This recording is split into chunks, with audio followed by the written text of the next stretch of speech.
말씀입니다. 시편 119편 97절로 105절의 말씀입니다.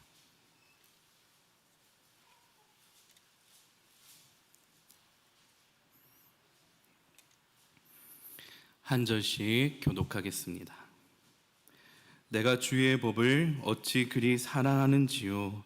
내가 그것을 종일 작은 소리로 읊조리나이다.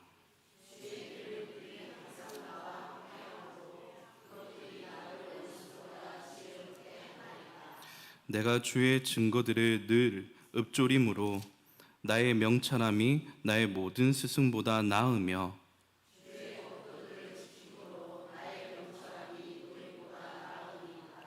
내가 주의 말씀을 지키려고 발을 금하여 모든 악한 길로 가지 아니하였사오며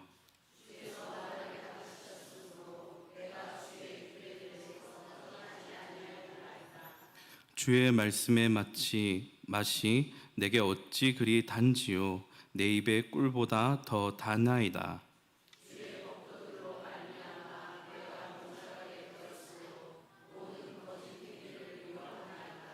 다 함께 주의 말씀은 내 발의 등이요 내 길의 빛이니이다. 아멘. 이 남존도에 나오셔서 특송하시겠습니다.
약간 마지막에 아멘이 좀 안 맞은 것 같아서 다시 한번 격려의 박수로 우리 이 남전도에 축복하도록 하겠습니다. 내 영혼의 길잡이라는 제목으로 하나님 말씀 함께 나누겠습니다. 우리가 살고 있는 이 세상은 사랑이 점점 식어가는 세상입니다. 우리가 사는 세상은 점점 사랑이 식어가고 종말을 향해 치닫고 있는 세상입니다. 우리의 가치관은 흔들리고 사람들은 갈 길을 몰라 방황합니다. 이런 어두운 시대 속에 우리는 무엇을 의지하며 어디를 향해 걸어가야 됩니까? 오늘 시편 기자는 우리에게 분명하게 말씀합니다. 105절의 말씀에 보니 주의 말씀은 내 발의 등이요 내 길에 빛이니이다. 오늘 이 시간 하나님의 말씀 앞에 우리의 영혼을 비추어 보고 그 말씀이 내 삶의 길이 되고 그 말씀이 내 영혼의 방향을 제시하며 그 말씀이 우리 생명 가운데 빛이 되는 귀한 은혜의 시간 되기를 소망합니다. 인터넷이 보편된 것이 불과 20년밖에 채 되지 않았습니다. 지금 우리가 살고 있는 이 시대는 인공지능 AI 기술이 발달한 초고속화되는 시대 속에 살아갑니다. AI가 주는 편리함이 얼마나 많습니까? 우리는 음성으로 내일 날씨 알려줘 라고 말을 하면 금세 대답해 줍니다. 오전 10시에 알람 맞춰줘 라고 말하면 AI가 알아서 알람을 맞춰줍니다. 인제 있는 맛집 찾아줘, 검색해줘 하면 바로 알려줍니다. 그리고 AI의 편리한 점은 우리가 내비게이션 역할을 대신 이 AI가 하고 있다라는 것이죠. AI가 교통 상황을 정확하게 분석하고 최적의 길을 안내합니다. 실시간 교통량, 사고 정보, 평균 속도 등 반영한 최적의 길을 우리에게 안내해 줍니다. 또한 자율주행 기능이 탑재되어 있습니다. AI를 통해서 도로 상황, 보행자, 차선 등을 인식하여 운전 보조 또는 완전 자율주행 기능을 수행합니다. 그 밖에 인공지능 AI는 금융과 가전, 교육 콘텐츠, AI 번역기 등 우리의 삶을 더욱 편리하고 빠르게 그리고 스마트하게 만들어줍니다. 그러나 동시에 우리가 무엇을 기준으로 삶을 판단하고 결정할지에 대한 가치 기준은 여전히 AI가 아닌 사람에게 달려 있습니다. 그러므로 AI는 삶의 편리를 주는 하나의 도구일 뿐이지 우리 영혼의 안내자, 삶의 길잡이가 결코 될 수 없는 것입니다. 오늘 본문에는 세 종류의 지혜를 말하고 있습니다. 98절의 말씀에 보면 원수의 지혜, 그리고 99절에는 스승의 지혜, 그리고 100절에 보면 노인의 지혜를 각각 말씀합니다. 그러나 이러한 세 가지 지혜보다 더 뛰어난 인생 설명서가 바로 하나님의 말씀입니다. 마치 기계나 전자제품을 사면 사용 설명서가 있듯이 성경은 사람을 창조하신 하나님의 목적과 그분의 뜻대로 사는 인생 지침서라고 말하고 있습니다. 그래서 저는 오늘 하나님의 말씀이 왜 우리 인생의 지침서가 되는지 오늘 본문을 통해 5가지 정도로 함께 나눠보려고 합니다. 첫 번째는 98절에 보면 주의 말씀이 세상의 원수, 지혜보다 낫습니다. 세상은 공중의 권세 잡은 자, 원수 마귀에게 속한 곳입니다. 매일 속이고 속는 거짓 지혜가 판치는 곳이 바로 세상이라는 것이죠. 그래서 뉴스에 나오는 사기꾼들을 한번 보십시오. 주로 초범이 많은 것이 아니라 2번, 3번 그렇게 재범자가 많습니다.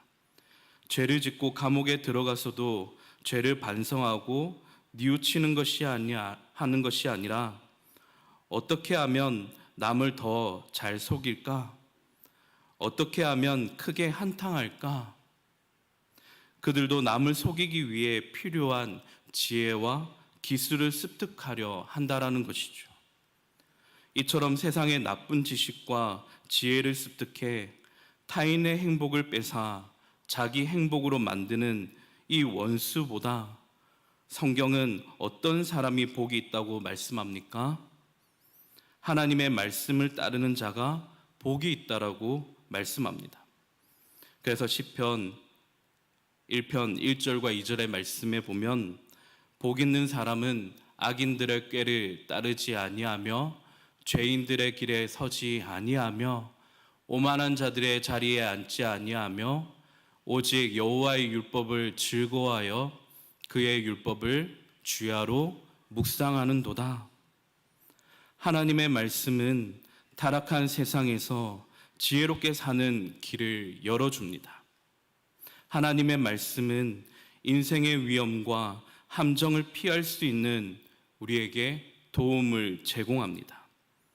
다윗은 자기를 죽이려고 현안이 된 사울을 충분히 죽일 수 있는 기회를 맞이했지만 다윗은 무엇을 붙잡습니까?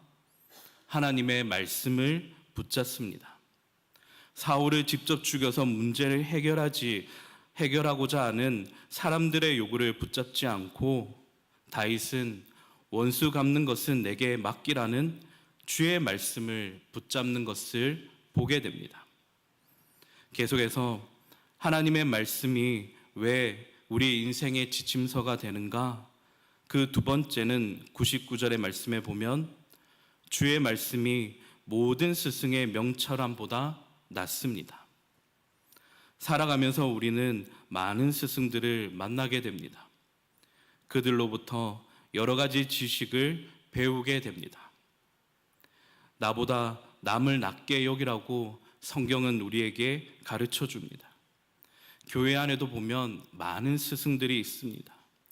우리는 성도 간의 교제 가운데 알든지 모르든지 서로를 통하여서 서로의 장점을 통해 그 사람이 가진 은사를 통해 우리는 보고 배우게 된다라는 것입니다. 성도 간의 교제를 통해 성도 간에 또 저 사람의 안 좋은 부분을 보면서 우리는 스스로 삶과 주의를 기울인다는 것입니다. 그래서 이 시간 우리 옆 사람을 바라보시고 당신이 저의 스승이 되십니다 라고 한번 인사해 보겠습니다. 당신이 저의 스승이 되십니다. 또한 세상의 많은 사상과 이론과 학설과 공식을 우리는 배웁니다. 그래서 우리는 더 많은 실력을 갖춘 스승을 찾아가게 되고 만나려고 합니다. 하지만 세상의 지식은 어떻습니까? 완전하지 않습니다. 왜냐하면 세상에 속한 모든 지식은 여호와를 아는 지식으로부터 시작하지 않기 때문입니다. 그래서 잠언서 1장 7절에 여호와를 경외하는 것이 지식의 근본이거늘 미련한 자는 지혜와 훈계를 멸시하느니라. 세상의 일만 스승들은 우주의 질서와 법칙을 말하면서도 그것을 창조하신 하나님은 말하지 않습니다. 이들은 세상이 우연히 만들어졌고 우주의 법칙 또한 우연히 만들어져서 돌아가고 있다라고 말합니다. 세상 이론의 기초가 여기에 근거하니까 삶의 목적과 가치가 다를 수밖에 없습니다. 그래서 욥기서 9장 7절에 보면 그가 해를 명령하여 뜨지 못하게 하시며 별들을 가두시는도다 라고 말씀합니다. 과학자들이 한결같이 임모아 말하길 우리가 사는 이 은하계, 지구별 있는 이 은하계 외에 아직 발견되지 않은 수많은 은하계가 존재한다라고 말합니다. 그런데 신기한 것은 행성과 행성이 한 치의 오차도 없이 정확하게 그 궤도를 돌고 있다라는 것입니다.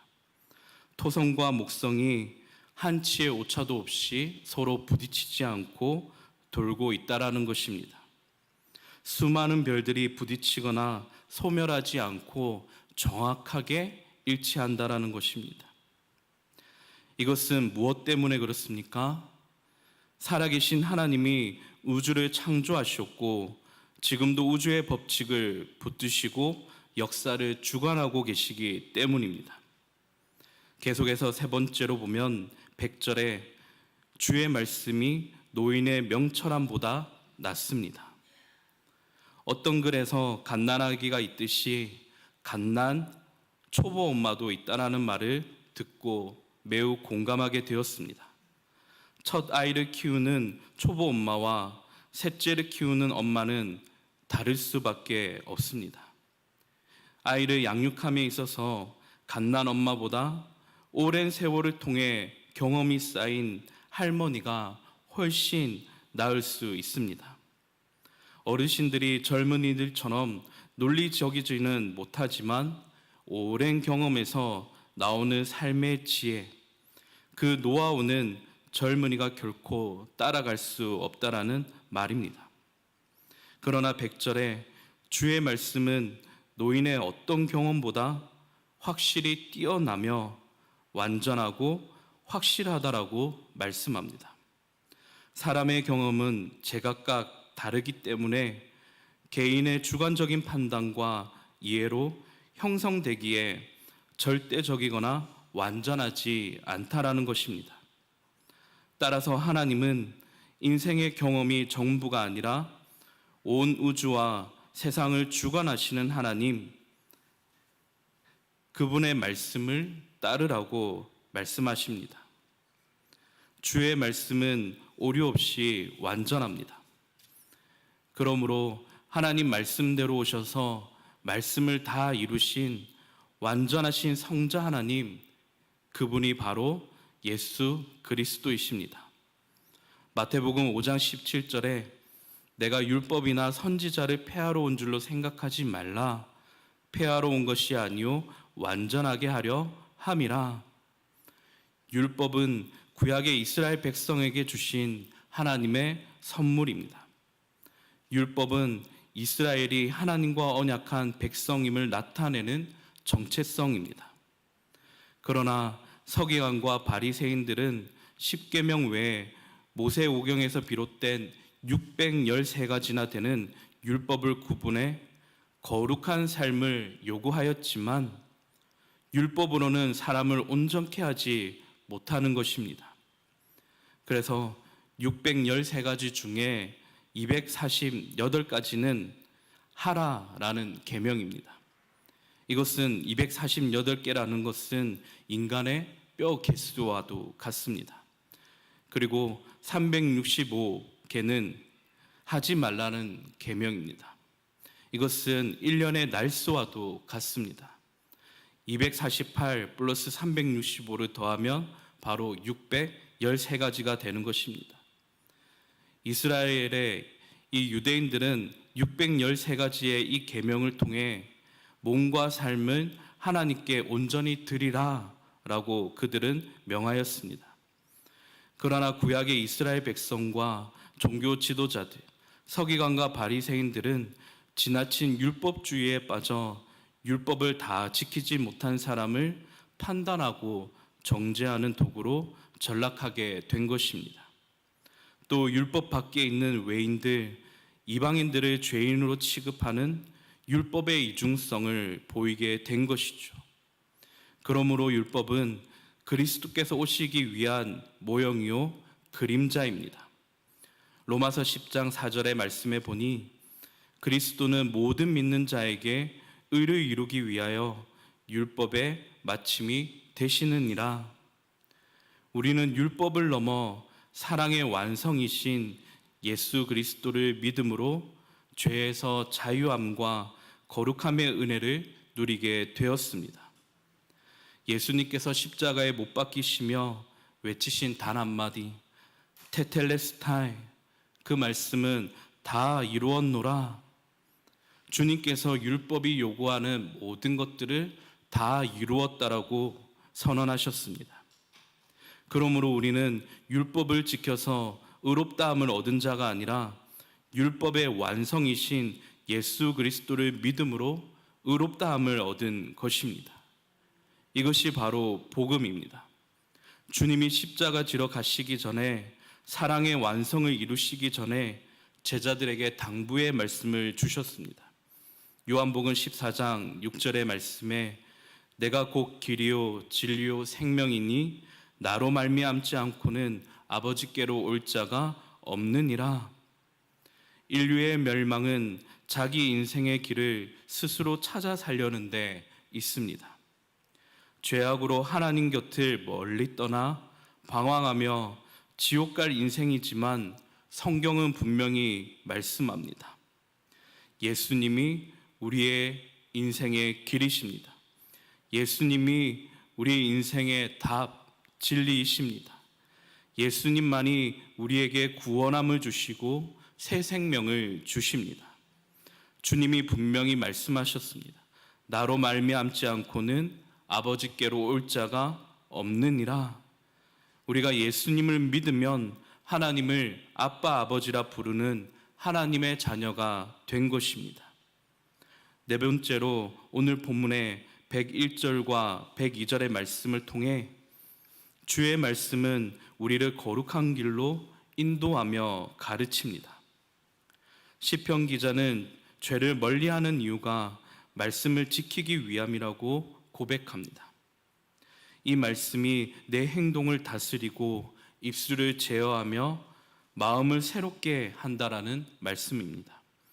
그래서 주의 말씀이 친히 나를 가르치셔서 주님 뜻대로 살게 하는 것입니다. 마지막으로 다섯 번째는 하나님의 말씀이 왜 우리 인생의 지침서가 되는가? 그 마지막은 103절과 104절에 있습니다. 주의 말씀은 내 영혼의 기쁨이 되고 거짓된 길을 미워한다라는 것입니다. 우리 103절과 104절의 말씀 함께 읽겠습니다.